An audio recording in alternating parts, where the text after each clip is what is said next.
Meta ads के दो ऐसे इंपॉर्टेंट फैक्टर्स के ऊपर बात करने वाला हूँ इस वीडियो में कि जो लोगों को बहुत ही आसान लगता है और इसको फॉर ग्रांटेड लेते हैं, जबकि आपके जो एड्स के बैकएंड के ऊपर जो चीज़ सबसे ज़्यादा परफॉर्म कर रही होती है या सबसे ज़्यादा जो वर्क कर रही होती है आपके बेस्ट डिलीवरीज में, वो यही दो चीज़ें हैं। और इन्हीं दो चीज़ों में हम लोग कंफ्यूज होते हैं कि हमें इन दोनों में से कौन सा जो ऑप्शन है वो यूज कर लेना चाहिए कि जिससे हम अपने कैंपेन से सही रिजल्ट्स निकाल लें। तो इसमें से ना एक चीज के ऊपर लोग बहुत ज्यादा फोकस करते हैं, जबकि दूसरी ऑप्शन के ऊपर इतना ट्रस्ट नहीं लेते। एक साल से पहले आपने देखा था कि दो चीजें थी, एक प्राइमरी टारगेटिंग थी, एक थी ऑल्टरनेट या सेकेंडरी टारगेटिंग। जिसमें हम मैन्युअली टारगेटिंग करते थे ना, वो प्राइमरी टारगेटिंग हुआ करती थी, और जो एआई बेस्ड टारगेटिंग होती थी या ऑप्शंस होते थे वो सेकेंडरी में होते थे। तब वो इतना फोर्स नहीं करता था फेसबुक। लेकिन जब पिछले साल अपडेट आई और फेसबुक ने अपने पूरे एड सिस्टम को एआई के ऊपर शिफ्ट किया, तो वो जो सेकेंडरी में थी वो प्राइमरी में आ गई और प्राइमरी सेकेंडरी में चली गई। फॉर एग्जाम्पल आपने देखा कि जो डिटेल टारगेटिंग की ऑप्शन थी वो बिल्कुल फ्रंट पे हुआ करती थी, जिसमें हम इंटरेस्ट, डेमोग्राफिक्स और बिहेवियर्स को उसके फ्रंट के ऊपर आके टारगेट करते थे। और उसके नीचे सजेशन में एआई के ऑप्शंस होते थे कि आप यहां से भी एआई बेस्ड टारगेटिंग कर सकते हैं, ठीक है, या एडवांटेज प्लस को लेकर चल सकते हैं। लेकिन अभी एआई के ऑप्शन फ्रंट पे आ चुके हैं, प्राइमरी बन चुके हैं। सेकेंडरी के अंदर जो है वो आपके पास सजेशन में डिटेल टारगेटिंग चली गई है, ठीक है, जो मैनुअल करते थे वो सेकेंडरी में आ चुकी है। तो इस वीडियो में मैं ये डिफरेंशिएट करने वाला हूं कि इंटरेस्ट टारगेटिंग आपके लिए बहुत अच्छा परफॉर्म करेगी या फिर ब्रॉड टारगेटिंग। और इसमें जो चीज सबसे ज्यादा अंडर एस्टिमेट किया जाता है वो ये है कि हम ब्रॉड टारगेटिंग के ऊपर ट्रस्ट ही नहीं करते। जबकि मैं इस वीडियो में आपको ऐसे रीजंस दूंगा कि इस वीडियो के देखने के बाद आपका माइंड चेंज होगा और आपकी जो टारगेटिंग प्रैक्टिस है ना वो इंटायरली चेंज होगी। अस्सलाम वालेकुम व्यूअर्स, मैं हूं सलीम रजा हैकल। आप तमाम व्यूअर्स को डिजिटल हैकल यूट्यूब चैनल के ऊपर वेलकम करता हूं।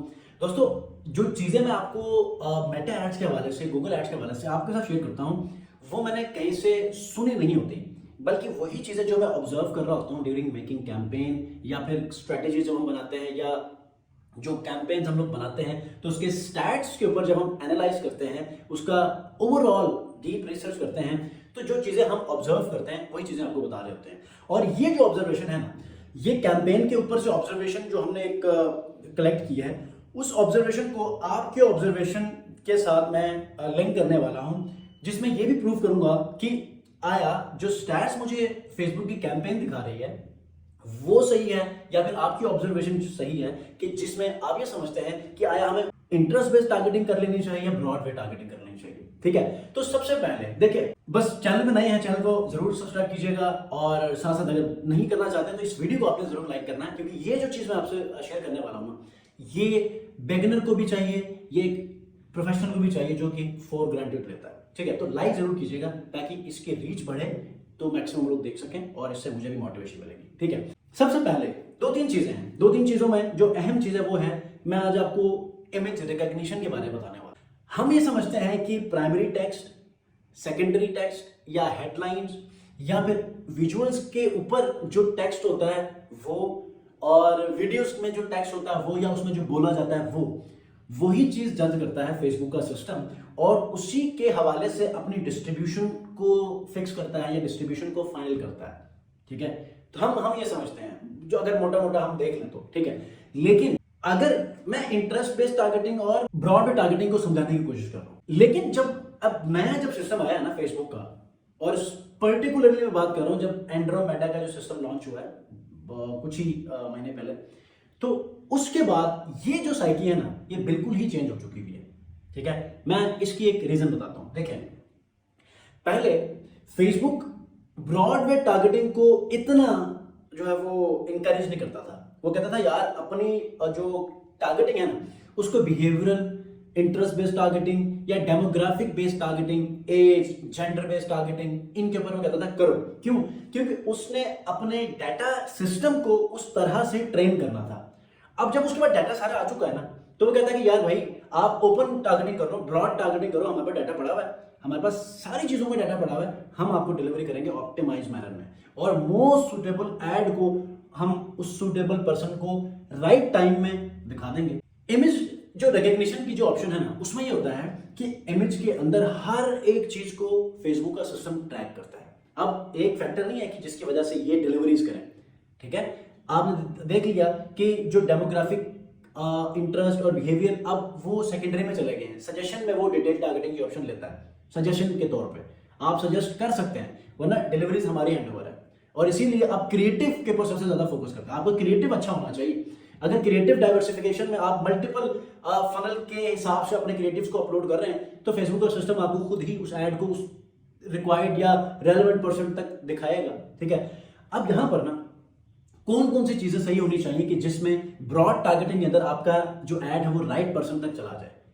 उसमें आप जब क्रिएटिव्स बनाते हैं तो उसके बैकग्राउंड को भी अपने ही निश के हिसाब से रखें, उस सर्विस के हिसाब से रखें, उसके ऊपर टेक्स्ट को भी उस हिसाब से रखें, प्राइमरी टेक्स्ट को भी, उसके बाद हेडलाइन को भी, सीटीए, और सीटीए के अंदर या जो एक्सटर्नल लिंक जहां पर जा रहा है उसके अंदर जो आपने डाटा रखा है उसको भी आपने एज पर योर प्रोडक्ट और सर्विस रखना है। इससे क्या होगा, इससे एक चीज वाकई होगी और वो है एड रेलेवेंसी। एड रेलेवेंसी क्यों हमें इंपॉर्टेंट है, वो इसलिए क्योंकि फेसबुक का सिस्टम ऑक्शन के ऊपर काम करता है। जब फेसबुक का सिस्टम ऑक्शन के ऊपर काम करता है ना, तो यहां पर मैं आपको 3 चीजें बताने वाला हूं। अब हमें कंफ्यूजन तो होती होगी ना समटाइम कि यार फेसबुक के ऊपर लाखों में करोड़ों में ऐड चल रहे होते हैं, लेकिन उस ऐड को राइट पर्सन तक राइट टाइम में कैसे वो दिखाता है, कैसे वो डिसाइड करता है कि ये ऐड इस पर्सन को जो कि अभी अभी ऑनलाइन हो गया है उसको ये ऐड दिखाना चाहिए, मोस्ट रेलेवेंट है। बिकॉज कि ऑक्शन का जो सिस्टम है ना फेसबुक का, ये इसी के ऊपर ही काम करता है। और ऑक्शन का जो सिस्टम होता है उसमें जब आप ब्रॉड में टारगेटिंग करेंगे तो आपको फायदा होगा। 3 चीजें ऑक्शन के अंदर आती हैं। सबसे पहले बिड।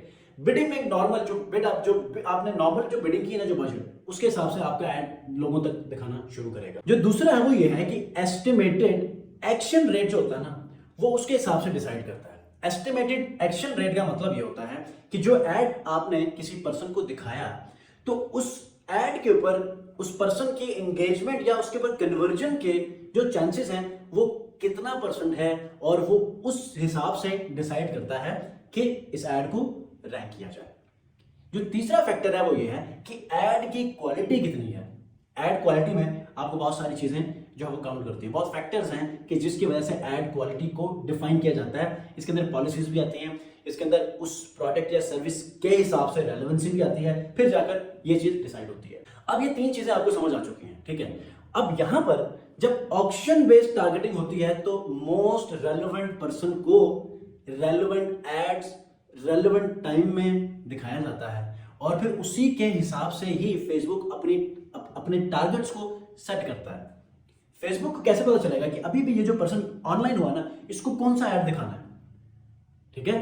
अब इसके लिए उसके बिहेवियर्स को भी वो देखेगा, उसके डेमोग्राफिक्स को भी देखेगा, उसके इंटरेस्ट को भी देखेगा। लेकिन ब्रॉड में टारगेटिंग करेंगे तो फेसबुक को पता है। कैसे पता है, थोड़ा सा एग्जांपल सेट करते हैं। एक एज्यूम करते हैं कि सलीम है, सलीम फिटनेस के ऊपर भी इंटरेस्ट लेता है, सलीम क्लॉथिंग ब्रांड्स के ऊपर भी इंटरेस्ट लेता है, और सलीम ड्राई फ्रूट्स के प्रोडक्ट्स हैं उनके ऊपर भी इंटरेस्ट लेता है। अब मैं एक हूं लेकिन मेरे 3 किस्म के इंटरेस्ट आ चुके हैं। अब यहां पर ना एडवर्टाइजर्स भी 3 किस्म के ले लेते हैं। एक बंदा ड्राई फ्रूट बेच रहा है, एक बंदा जिम के ऊपर काम कर रहा है, जिम फिटनेस के ऊपर वीडियोस बनाता है, उसके ऐड चला रहा है, एक बंदा तीसरे ऑप्शन के ऊपर काम कर रहा है, एडवर्टाइज कर रहा है। तो अब इन तीनों का जो टारगेट होगा ना वो चेंज होगा। जो ड्राई फ्रूट बेच रहा है वो भी अपने इंटरेस्ट के अंदर कोई ड्राई फ्रूट्स कुछ इस किस्म की टारगेटिंग करेगा। जो क्लॉथिंग बेच रहा है वो क्लॉथिंग के ऊपर कोई ऐसे टारगेटिंग करेगा। जो जिम फिटनेस के ऊपर काम कर रहा है वो अपने टारगेट्स के अंदर कोई जिम के हवाले से gym fitness exercise morning exercise ऐसी टारगेटिंग करेगा। अब देखें, मैं एक ही हूं, मेरे मल्टीपल इंटरेस्ट हैं, जबकि वो जो 3 अलग अलग बिजनेसेस हैं ना उनके जो टारगेट्स हैं वो भी अलग अलग हैं, और उन अलग अलग होने की वजह से भी मैं एक ही पर्सन को वो तीनों एड्स टारगेट हो रहे हैं। मतलब 3 अलग अलग बिजनेस वो आपस में बिल्कुल भी नहीं जानते हैं, उनके टारगेटिंग भी अलग अलग, जबकि पर्सन मैं हूं और मुझे वो तीनों ऐड नजर आ रहे हैं। तो क्या है, ये सिस्टम डिसाइड करता है कि कब किसको किस टाइम पे कौन सा ऐड दिखाना है। तो इंटरेस्ट बेस्ड टारगेटिंग करेंगे ना तो हम बहुत ज्यादा लिमिटेड हो जाएंगे।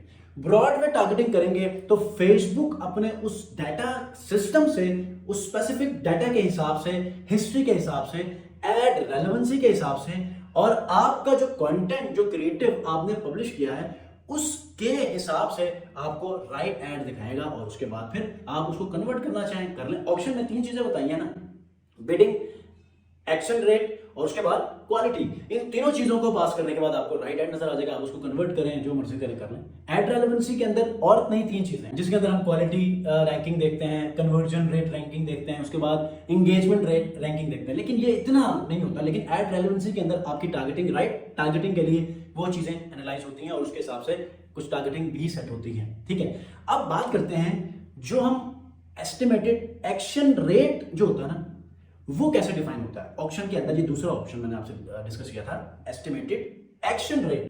इसके अंदर 3 चीजें फिर से होती हैं। एक, सबसे पहले ये चीज देखी जाती है कि वो जो एड है उसके ऊपर इंगेजमेंट लोगों की कैसी आ रही है। दूसरा जो है वो ये है कि वो जो यूजर है जिसको एड दिखाया गया है उसके ऑनलाइन सर्चेस क्या हैं।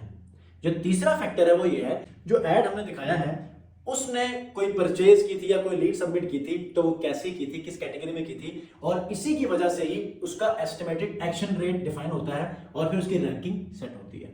ठीक है, तो अब के बाद आपको कुछ टेक्निकल चीजें समझ आ गई होंगी कि जिसमें आया हम इंटरेस्ट बेस्ड टारगेटिंग करेंगे तो काम करेगी आपकी कैंपेन या ब्रॉड वे। और मैं आपको रेकमेंड करूंगा ब्रॉड वे टारगेटिंग कर लें, अपने क्रिएटिव्स के ऊपर ध्यान दें और मल्टीपल क्रिएटिव्स के ऊपर ध्यान दें। और इसमें एक और चीज बताता हूं, मल्टी स्टेप फनल के ऊपर आप लोग ध्यान देंगे तो यकीनन आपको बहुत ज्यादा कामयाबी होगी। और ये सारा काम जो है एक कैंपेन के अंदर, एक एड सेट के अंदर, एड के अंदर हो सकता है। आप 10 एड क्रिएटिव्स बना लें, 15 बना लें, 20 बना लें, based on different levels of funnel, top of funnel, mid of funnel, bottom of funnel के ऊपर आप डिफरेंट वीडियोस बनाएं, informative, testimonials, reviews, pain point versus solution, ये सारी चीजें बनाएंगे तो आपको बहुत ज्यादा हेल्प मिलेगी। ऐसे वीडियोस हासिल करना चाहते हैं तो मेरे चैनल को सब्सक्राइब और इस वीडियो को आपने लाइक जरूर करना। नेक्स्ट वीडियो मिलते हैं, अपना बहुत ख्याल रखिए, अल्लाह हाफ़िज़।